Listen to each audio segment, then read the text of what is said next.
My name is David. I'm 42 years old, and I used to believe that once you found your place in life, everything else would fall into line. I was wrong.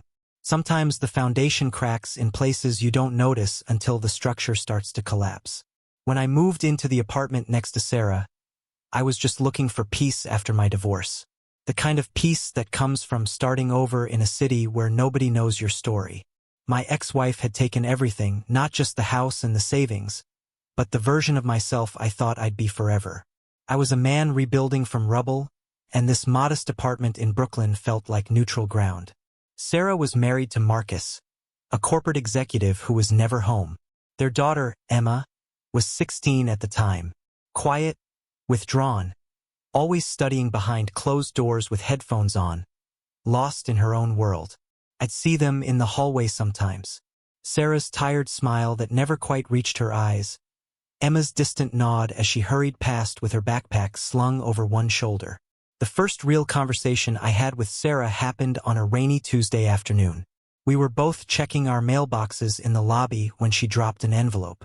I picked it up and handed it to her, and she laughed, a sound that seemed surprised to escape her own lips. "Thank you. I'm Sarah, by the way. We're neighbors, but I don't think we've properly met." "David," I said, shaking her hand. "I moved in about 2 months ago." "Welcome to the building," she said, though her smile faltered. "Fair warning. The pipes are loud, and the landlord is terrible about fixing things." We started running into each other more often after that. Coffee in the lobby before work, brief exchanges about the weather, about the city, about nothing in particular. She told me once, standing by the elevator with 2 grocery bags in her arms, that she'd traded passion for security when she married Marcus. "Some days I wonder if it was worth it," she said, laughing it off as if it were a joke. But I saw the truth in her eyes. Marcus was successful and driven, but emotionally unavailable in the way that ambitious men often are. He traveled constantly, climbing the corporate ladder while his family waited in an apartment that felt more like a waiting room than a home. Sarah mentioned once that they used to talk about dreams, about traveling the world together, but those conversations had died years ago, replaced by discussions about bills and schedules and Emma's college applications. Emma was 20 when I started noticing the change. For years had passed since I'd moved in, and she transformed from a withdrawn teenager into a thoughtful young woman with her mother's warmth but none of her resignation. She'd returned from her first year of college different, more open, more willing to engage with the world around her. We'd run into each other at the coffee shop downstairs, a small place with mismatched chairs and local art on the walls. She was reading Dostoevsky one morning when I walked in. "Heavy reading for a Tuesday," I said, waiting for my order. She looked up and smiled. "Only way to start the day. Makes everything else seem easier by comparison." We started talking, just casual conversation about books, about life, about the strange loneliness of living in a city surrounded by millions of people. She listened in a way that made me feel less invisible in my own lonely existence.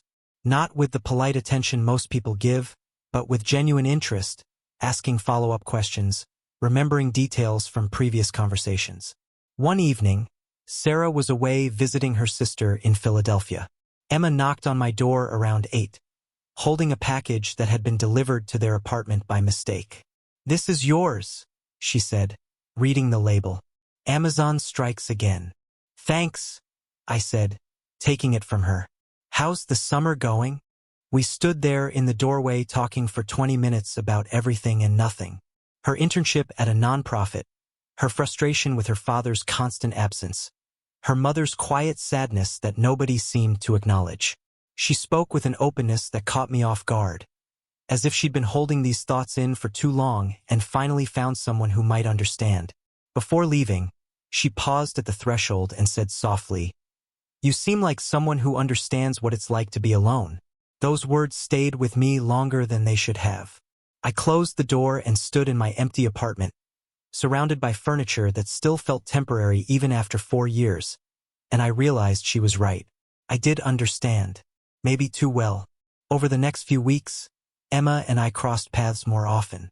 Coffee shop conversations turned into walks through the neighborhood, discussions about art, about dreams deferred, about the strange ways life doesn't turn out how you expect. Over the next few weeks, Emma and I crossed paths more often. Coffee shop conversations turned into walks through Prospect Park, discussions about art, about dreams deferred, about the strange ways life doesn't turn out how you expect. I told myself it was harmless, that I was just being a good neighbor, maybe even a mentor figure. But the truth is, I found myself looking forward to seeing her in ways that made me uncomfortable. She had this way of asking questions that cut through surface pleasantries. "Why did your marriage end?" she asked one afternoon as we sat on a bench watching dogs play in the park. Most people avoided asking directly, dancing around the topic with careful euphemisms. "We grew apart," I said, the standard answer. But she waited, silent, and somehow that silence demanded more honesty. I think we both wanted different versions of each other. She wanted someone more ambitious, more social. I wanted someone who could be content with quiet evenings and simple things. Eventually, we realized we were performing a marriage instead of living one. "That's what my parents do," she said quietly. "Perform. My dad performs the role of provider. My mom performs the role of satisfied wife. And I'm supposed to perform the role of grateful daughter who doesn't notice how empty it all is." I should have changed the subject. I should have created distance. But instead, I said, "What do you want instead?" "To feel something real," she answered, looking at me with an intensity that made my chest tighten. "To be around people who don't hide behind roles and routines." The conversations deepened. She told me about her father's broken promises, birthday dinners canceled because of emergency meetings, graduations attended but not remembered. She told me about her mother's prescription bottles, the ones Sarah thought no one noticed, the way happiness had become something chemically managed rather than genuinely felt.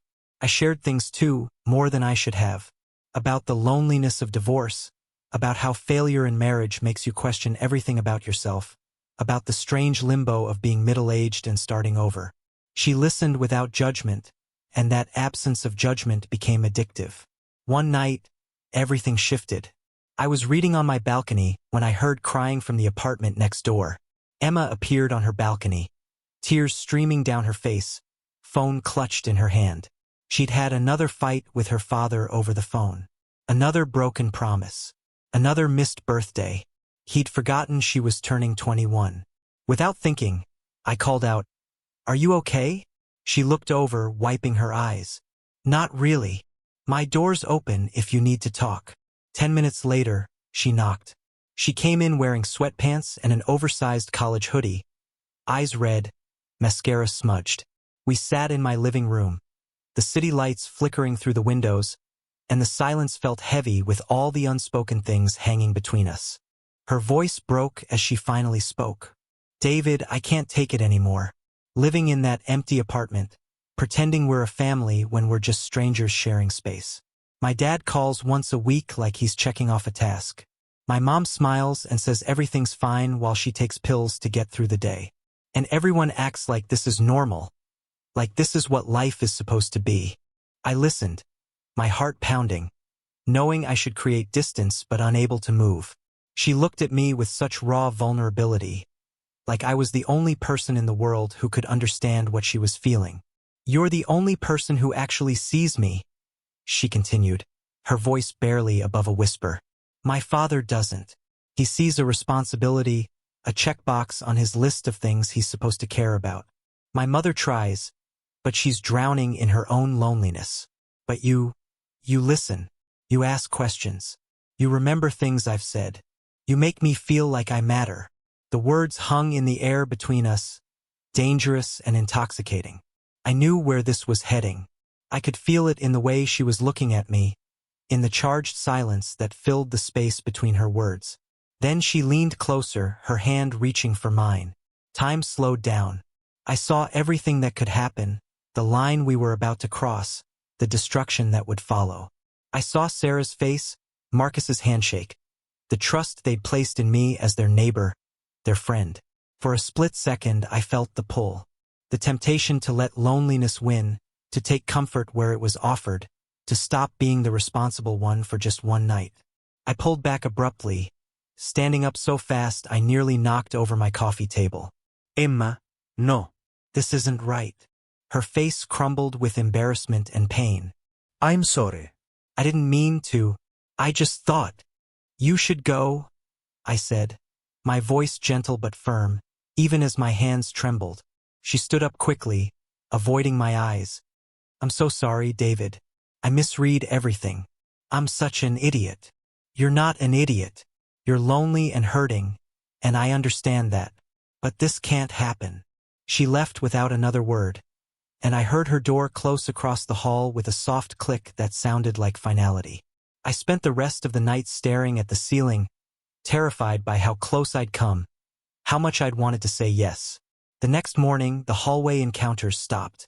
Emma avoided me completely, taking the stairs instead of the elevator, leaving early before I woke up, coming home late after I'd gone to bed.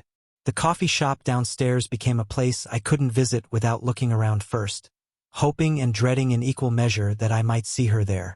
When I saw Sarah in the lobby a few days later, she seemed oblivious to the tension that had poisoned the air between our apartments. She chatted cheerfully about the weather, about how Emma seemed stressed lately, probably just adjusting to being home for the summer. Marcus is in Seattle this week, she added with that practiced smile. Another merger. You know how it is. I nodded, pretending I knew, pretending everything was normal. But inside, the guilt was eating me alive. Every time I saw Sarah, I wanted to confess everything, to tell her that her daughter had reached out in desperation, that I'd almost failed them both, that the trust she'd placed in me as a neighbor and friend had been tested in ways she'd never know. The summer dragged on. I'd hear Emma's door open and close at odd hours. Sometimes I'd catch glimpses of her in the parking lot, getting into her car quickly, never looking toward my window. The easy friendship we'd built over months had disintegrated in a single night, replaced by a shame so thick I could feel it through the walls. One evening in late July, Marcus came to my door. I froze when I saw him through the peephole, my heart hammering. Had Emma told him? Was this the confrontation I'd been dreading? But when I opened the door, he was smiling, holding a bottle of expensive scotch. David, hey, got a minute? We sat in my living room, the same room where everything had almost fallen apart, and he poured 2 glasses. I wanted to thank you, he said, settling into my couch. Sarah tells me you've been a good friend to her these past few years. And to Emma too. She mentioned you've talked books with her, given her advice about life. That means a lot, man. I know I'm not around much. I could barely meet his eyes. It's nothing, just being neighborly. No, it's more than that, he insisted. Emma's always been distant with me. I don't know how to connect with her the way I should. But Sarah says she lights up when she talks about your conversations. You've been more present for her this summer than I have, and I appreciate that. The scotch burned going down, but not as much as the words. I wanted to tell him he had it all wrong, that I wasn't the good neighbor he thought I was, that his daughter had cried in this very room and reached for something I'd almost given her. You're her father, I finally said. She needs you, not a neighbor who talks about books. He laughed, a sound tinged with sadness. Maybe, but lately I wonder if I've already lost that chance. She barely talks to me anymore, won't answer my calls half the time. He paused, staring into his glass. You ever feel like you've built this whole successful life, but somewhere along the way you forgot what it was all for? I looked at him then, really looked at him. Here was a man who had everything by conventional measures, success, money, a beautiful family, and yet he sat in my modest apartment drinking expensive scotch because he was just as lonely as the rest of us. Yeah, I said quietly. I know exactly what you mean. A month later, Emma moved out to attend graduate school in Boston. I heard the moving truck early on a Saturday morning. The sound of boxes being loaded, Sarah's voice calling out instructions. I stayed inside, watching from behind the curtain like a coward, until I heard the truck pull away. Sarah mentioned it casually a few days later in the lobby. House feels so empty now, she said, her smile not quite hiding the sadness. Emma's excited though. Fresh start, you know? She seemed ready to get away from here. The guilt doubled. Emma hadn't just left for school. She'd fled, escaped from the uncomfortable reality of what had almost happened between us. Months passed. The seasons changed. Fall arrived with its golden light and cooling air. I'd see Sarah occasionally, and she'd mention that Emma was doing well, thriving in Boston, barely coming home even for holidays. She texts me sometimes, Sarah said one afternoon, never asks about her father.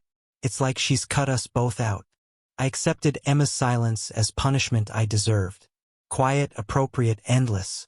I stopped going to the coffee shop altogether, finding a new place 3 blocks away. I avoided the park where we'd walked. I erased the routes our friendship had traced through the neighborhood. Then one autumn morning, a letter arrived. No return address, just my name written in a familiar hand. My hands shook as I opened it, standing in my kitchen with morning light streaming through the window. Then one autumn morning, a letter arrived. No return address, just my name written in a familiar hand. My hands shook as I opened it, standing in my kitchen with morning light streaming through the window. The paper was simple, cream-colored stationery, and her handwriting was careful, measured, as if she drafted this letter multiple times before committing to the final version. David, it began. I don't blame you. I need you to know that first. I've spent these past months in Boston trying to understand what happened that night, and I've realized that I was lost and lonely, and you were the first person who made me feel like I mattered.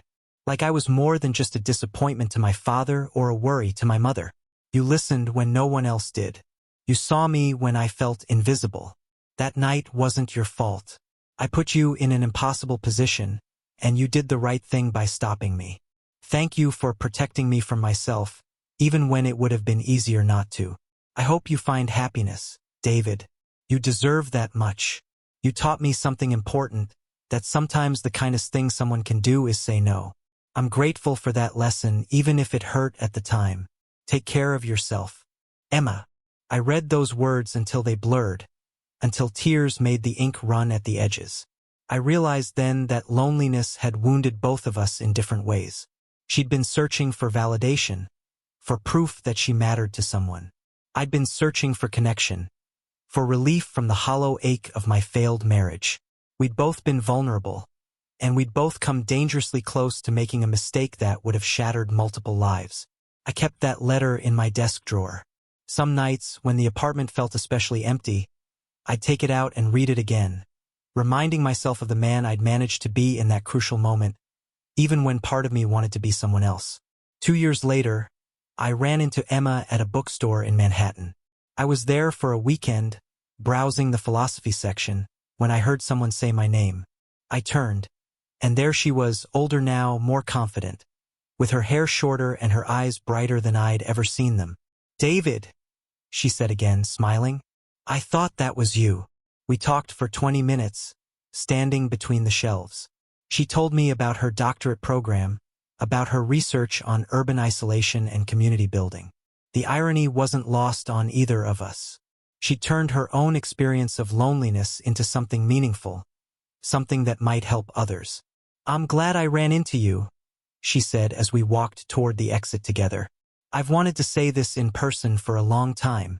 Thank you for being strong that night when I couldn't be. You could have taken advantage of the situation, and you didn't. That says everything about who you are. I nodded, fighting back tears, because we both understood how close we'd come to destroying everything. You deserved better than what I could have given you, I said. You deserved someone to protect you, even from your own pain. We both did, she replied softly. Sarah and Marcus eventually divorced. I heard about it from the landlord, who mentioned it casually while fixing my sink. Sarah had moved to a smaller apartment downtown, started painting again, rediscovered pieces of herself she'd buried for years during her marriage. We still have coffee sometimes, every few months, and she talks about finally feeling free, though the loneliness in her eyes remains, different now but still present. Marcus remarried within a year, someone younger, someone who didn't know yet about the empty promises and the endless business trips, starting the cycle all over again. Emma keeps her distance from him now, from what I understand, building a life on her own terms, learning to fill her own emptiness instead of looking for others to fill it for her. I'm still in the same apartment, still single, still learning to live with the weight of what almost happened. I date occasionally, careful conversations over dinner that rarely lead anywhere, because I've learned that loneliness makes poor decisions, and I'm trying to be more careful now. Some nights I think about that moment on my couch, Emma's hand reaching for mine, the terrifying pull of two lonely people seeking warmth in the wrong place. I think about how easy it would have been to say yes, to let one night of comfort erase the boundaries that should have protected us both. I learned something that night that has stayed with me through every lonely evening since. Loneliness doesn't just make us vulnerable, it makes us dangerous to each other. It whispers promises it can't keep, offers comfort that comes with devastating costs. It convinces us that any connection is better than no connection, that any warmth is better than the cold. Emma and I didn't cross that line, but we came close enough to see what lay on the other side, and that knowledge changed us forever. Some boundaries exist not because we don't want to cross them, but because crossing them would destroy the very things we're searching for: connection, trust, the possibility of genuine human warmth that doesn't come wrapped in shame and regret. That's something I'll carry with me for the rest of my life. The knowledge that I was tested and I passed, barely, but I passed. And in a world that often rewards taking what you want when you want it, sometimes the greatest act of love is the discipline to walk away.